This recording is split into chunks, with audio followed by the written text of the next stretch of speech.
ọmụawa akụ nwokwu okwu ọzọ bụla na-akpụ na-eri akpụ nkọrọ gede m ntị na ọmụmụ bịara na ọbụla nwa be m bịara Backman me travel mesịa travel pootu obodo si wee dị ọ nataba na ọnụ airport tibe na insekuriti ya na ịtọrọ ndị mmadụ otu o si eme n'obodo anyị na ọdụghọ n'obodo ndị ọzọ maka na ojego fụ otu obodo si wee dị o nwere onye mechara travel nata pootu obodo anyị si wee dị mkpu ama ndị na-apụ n'ọnụ maka na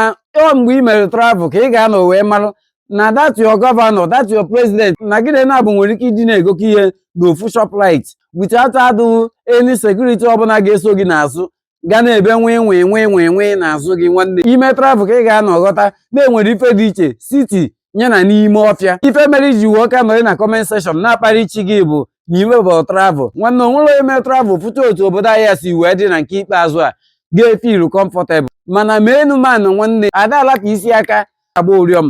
tupu ikwuba okwu insekuriti ị ga-ekwugodo okwu maka ọhamadike ndị Igbo Maazị Nnamdi Kanu nwanne ị ga-ekwugodo okwu otu e ga-esi tọhapụ ya maka na ada alapụ isi aka agba ụrịọm nwanne ọ ime travel ka ị ga-anọ chọpụta n'eziokwu eziokwu na onye ọbụla nọ n'obodo a kpọrọ Naijiria nọ n'ọkụ mmụọ na eluigwe a na-ekwu okwu ihe nọ n'ụwa ka ọ dị na onwere ebe ọzọ ọ dị na onye ọbụla nọ n'obodo a na-akpọ Naijiria nwanne na onye afọ nọ n'ọkụ mmụọ ọ ga-aka mma ma anyị were ụtụtụ chụba nya bụ ewu ojii tupu mgbede a na-eru nwanne aka ga-akpara nya bụ ewu ojii ọ dịgo ka ọ ga-adị mana ma enu ma na nwanne ụmụ Izrel mechara na